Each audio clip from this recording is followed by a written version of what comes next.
iyayensu kadai suka rasa ba, yanzu sun koma suna ƙoƙarin tsira da rai. Asusun UNICEF ya ce sama da yara 4,300 ne aka kashe ko aka jikkata tun bayan fara yakin. Ashan Abewadena daga ƙungiyar World Child Emergency Response ya bayyana wa DW yadda rikicin ke shafar ƙananan yara. Ya ce tsawon shekaru 3 ana cikin rikici, hakan ya yi matuƙar tasiri ga rayuwar yara da mata.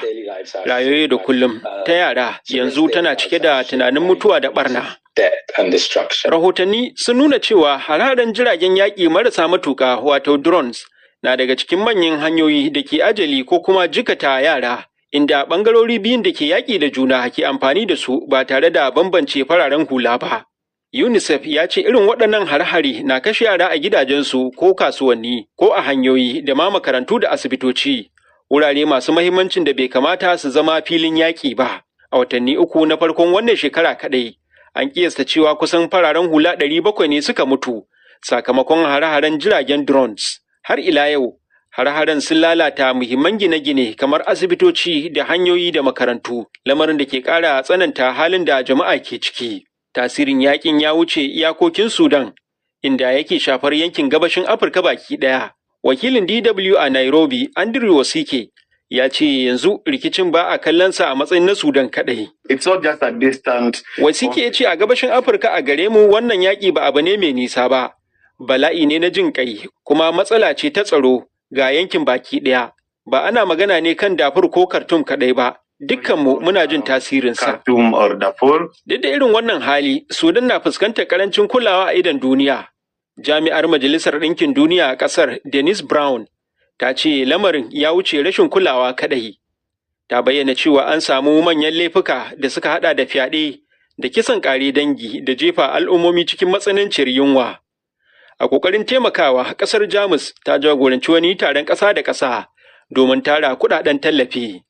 Ministan harkokin wajen Jamus Johann Vedeful ya bayyana fatan tara sama da dala biliyan 1. Daga baya an sanar da cewa an tara kuɗin da ya kai euro biliyan 1 da miliyan 300, wanda ya zarta abin da aka samu a taron bara da aka gudanar a London.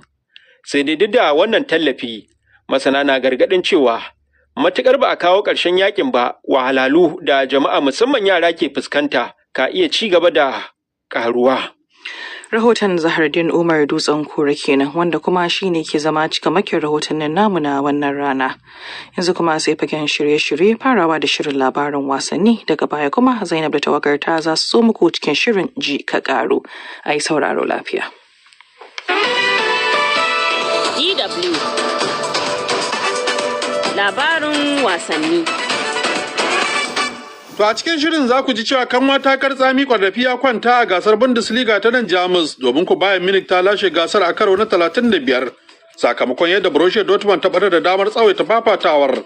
Ita kuma Manchester City azama ta kara wajen kokarin kayar da giwar Arsenal daga dauke kofin Premier Ingila.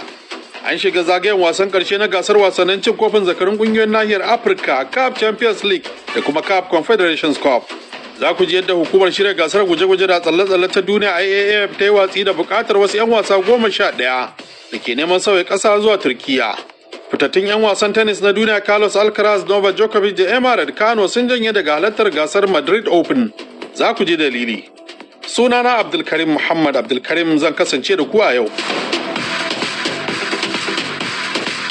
Shirin na yau zai fara da yadda Bayern Munich ta sake jaddada tarihi a gasar Bundesliga da yanzu ta daga na 35.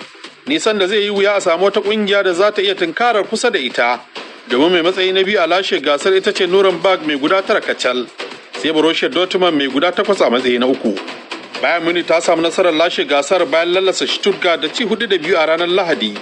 Sauran wasannin da suka bata damar lashe gasar sun hada da yadda Hoffenheim ta lallasa Borussia Dortmund da ci 2-1. Eintracht Frankfurt ta sha kashi har gida da ci 3-1 a hannun RB Leipzig. Bayan Leverkusen ma ta sha kashi har gida a hannun Augsburg da ci 2-1. Yayin da ya rage wasanni 4 a karkare gasar ta Bundesliga, Borussia Dortmund tana matsayi na 2 da maki 64, sai RB Leipzig a matsayi na 3 da maki 59. Dan wasan da ya fi zira kwallaye shine Harry Kane na Bayern Munich mai kwallaye 32. Dennis Undav na Stuttgart yana da kwallaye 18 a matsayi na 2. Idan muka tsallaka gasar Premier Ingila a ranar Lahadi, an gudanar da wasanni da suka dauki hankali, musamman ma wanda Manchester City ta lallasa Arsenal da ci 2-1. wanda ya bata damar ƙara rage tazarar da ke tsakaninsu. Everton ta sha kashi har gida da ci 2-1 hannun Liverpool a wasan hamayya na Merseyside Derby. Haka zalika Manchester United ta yi tattaki zuwa Chelsea inda ta ɗiga mata ɗaya mai ban haushi. Jadawalin gasar Premier ta Ingila bayan makonni 33, Arsenal na matsayi na ɗaya da maki 70. Manchester City na take mata baya da maki 67 a matsayi na biyu kuma tare da kwantan wasa guda ɗaya. Sai Manchester United a matsayi na uku, Aston Villa a matsayin na hudu, dukkansu da maki 58. Dan wasa da ya fi zira kwallaye a gasar shine Erling Haaland na Manchester City da kwallaye 23. A Spain a ƙarshen wannan mako ba a buga gasar La Liga ba sai dai wasan ƙarshe na Copa del Rey kofin ƙalubale wanda Atletico Madrid da Real Sociedad suka tashi can jaras ci 2-2. Aka taɓa bugun daga kai sai mai tsaron raga Real Sociedad ta samu nasara da ci 4-3.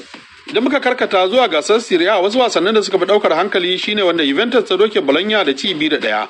AC Milan ta tattaki har Verona ta samu nasara da ci 1-0. Napoli ta rashin nasara da ci 2-0 a hannun Lazio. Jadawalin Serie A bayan makonni 33 ya nuna cewa Inter Milan ce ta ɗaya da maki 78. AC Milan na matsayi na biyu da maki 66, haka ita ma Napoli tana matsayi na uku da maki 66. Lautaro Martinez na Inter Milan ne ya fi zira kwallaye a gasar, inda yake da kwallaye 16. A zagayen dab da na ƙarshe na gasar cin kofin zakarun ƙungiyoyin nahiyar Afirka wato semi-final, RS Berkane ta Morocco ta doke takwarar ta FAR Rabat da ci 1-0. To amma wasan farko FAR Rabat ce ta samu nasara da ci 2-0 a hannun Berkane.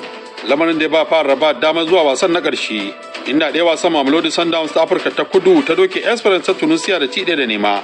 Za a buga zagayen farko na wasan ƙarshen a ranar 15 ga watan Mayu mai kamawa tsakanin Mamelodi Sundowns ta Afirka ta Kudu da FAR Rabat ta Morocco. Zagaye na biyu kuma FAR Rabat ta Morocco za ta karɓi hakuncin Mamelodi Sundowns ta Afirka ta Kudu a ranar 24 ga watan na Mayu. A CAF Confederation Cup Zamalek ta Masar ta canza da zabuci tsakaninta da Belouizdad ta Algeria. Sakamakon farko kuma Belouizdad ce ta samu nasara. Ita ma Olympic Safi ta Morocco sun tashi canjaras 1-1 da USM Alger ta Algeria.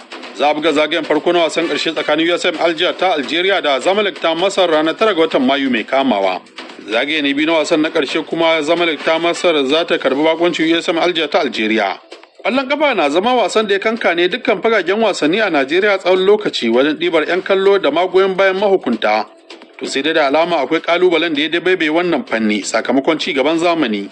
Ga wakilinmu na Kaduna Najeriya Muhammad da bita a kai har ma da sauran ƙananan wasannin da suka gaza yin karko a ƙasar. A Najeriya babu wasa da ya kai ƙwallon ƙafa shahara, daga unguwanni zuwa manyan filayen wasa. Ƙwallon ƙafa ce ke jan hankalin matasa da ma manya. Sai dai wannan mamaya ta sa sauran wasanni kamar wasan ƙwallon hannu, ƙwallon kwando, tennis, wasannin guje-guje da tsalle-tsalle, badminton da sauransu ke fama da rashin kulawa. Yawancin 'yan wasa a waɗannan fannoni na kokawa da rashin kayan aiki, tallafi da damar nuna basirarsu. Abubakar Abdullahi Musa matashi ne da ya fara yin ƙwallon kurket, amma daga bisani ya watsar ganin ba zai samu tallafi ba. Da na ga cricket din kuma yana bugawa, ina ga kuma ba samun progression. A nasa bangaren Murtala Hassan shine kyaftin din masu tseren keke a jihar Kaduna. Gaskiya abin na ci mana tuwa ƙwarya, saboda muna da matasa wanda suna cikin wannan harkan da yawa. Za a ga mutum kawai ya hau amma a the end wani za a ga cewa in ya gama hawan sai dai ka ji tarihi. Kake ji shi yake ƙara ma masu tirenin din nan ƙwarin gwiwa. Coach Sadiq gogaggen mai horas da motsa jiki ne a nan Kaduna, ya koka matuka akan yadda bangaren kwallon kafa ya fi samun fifiko. To amma na neman alfarma a wurin gwamnati saboda ba ta da tallafi na fannin kamar badminton, other sports haka.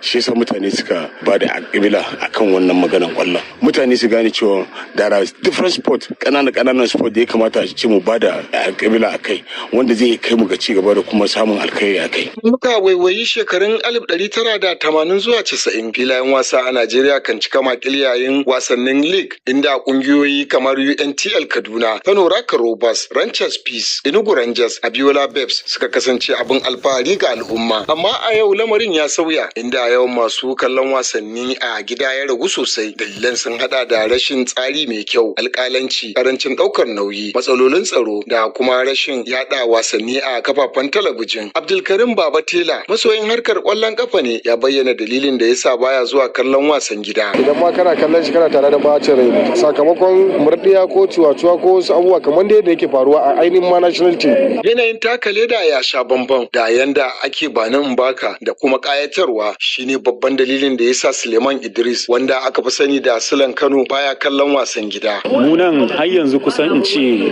an ban mu a baya. Ba kowane tim ne zaka je ka tarar an ajiye kwallo a ƙasa ana shafa ta ana buga ta kamar turai ba. Tahir Sadi tsohon dan wasan Najeriya ne da kungiyar kwallon kafa ta Ranches Bees Abiola Babes da DIC Kaduna ya kuma taka rawa a kwallon kafa a kasar Belgium, Holland ya bayyana yadda suka kasance a wancan lokaci inda duk garin da suka je za a cika filin wasa don kallon su. Ya kuma yi kira da hukumar shirya wasa da ta gyara kurakuran da ake gani shine ya kawo na kasu ga wasannin league na gida. Kana gani da karfi da yaji saboda ana so a ci ma za a zo gidanka a danne ka. Referees kenan suke wannan cutar. So mutane ba da za su ce za su zo kallon wanda suke so kuma da karfi da yaji a zo a danne su. To wannan abin ya fara sa mutane hankalin su na fita. Saboda har yanzu an karuba ana son kwallo a Najeriya. Yanzu kuma fasaha ta kawo wani sabon sauyi. Mutane na kallon kwallo a wayoyin hannu ta hanyar apps da internet. Wannan ya sa wasu ke ganin cewa zuwa gidajen kallon kwallo na iya raguwa yayin da wasu ke ganin har yanzu akwai armashi da nishadi a kallon tare da jama'a. Musa Abdullahi ɗan kasuwa ne da ya gamsu da kallo a wayar hannu. Na fi jin daɗin kallo a waya saboda zamani ne ya zo da shi. Stadium a hannunka a sauƙaƙe. Malam Lawal mamallakin gidan kallon ƙwallon ƙafa ne a nan Kaduna ya bayyana cewa baya ji fasahar zamani ta kallo a wayar hannu za ta zama barazana a gare su. Za ka sai data na 1000 akwai matsalar neto kuma ba lalle bane ma ta gama match guda ɗaya. Amma kana da naira 200 ka za ka zauna ka kalli full time ma da generator ba ma ruwanka da nefa. Wasu gidajen kallon sola gare su in aka fara har sai an tashi ba wani maganar network. Fasahar zamani ta sauya ababe da dama amma tambaya ita ce shin wannan sauyi zai amfani harkar wasanni a Najeriya? A gaida Muhammad. Idan muka je fagen kwallon tennis matashin dan wasan kasar Faransa mai shekaru 21 Arthur Fils ya zama zakaran gasar Barcelona Open bayan casa dan kasar Rasha Andrei Rublev da ci 6-2, 7-6, 7-2 ranar Lahadi. A bangaren mata kuwa yar wasan Kazakhstan Elena Rybakina ta lashe gasar Stuttgart inda ta doke Carolina Muchova ta jamhuriyar Czech da ci 7-5, 6-1. Ita kuwa yar wasan Birtaniya Emma Raducanu janyewa ta daga halartar gasar Madrid Open sakamakon gaza murmurewa daga rashin lafiyar da ta yi fama da ita ta cikin watan Fabrairun da ya gabata. Ba wai Raducanu ce kadai ta fice daga wannan gasa da za a fara gobe Talata ba. A da fitattun zakaran duniya a bangaren maza irin Carlos Alcaraz, Novak Djokovic da kuma Jack Draper sakamakon jinyar raunuka. Hukumar shirya gasar guje-guje da tsalle-tsalle ta duniya IAAF ta yi watsi da bukatar da wasu 'yan wasa 11 suka mika mata ta neman sauya ƙasa zuwa Turkiya. Bayan da ta zargi Turkiya da yi wa 'yan wasan roman baka don samun hazikan 'yan wasan da za su wakilce ta gasar Olympics mai zuwa ta 2028 wadda za a gudanar a birnin Los Angeles na Amurka.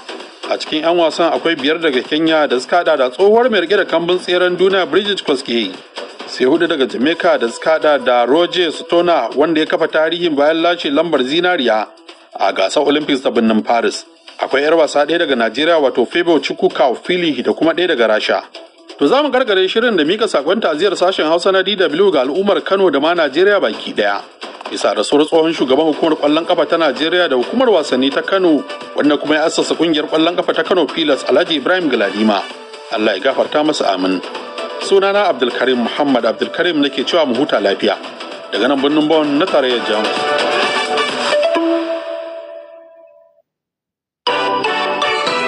DW ji ka ƙaru.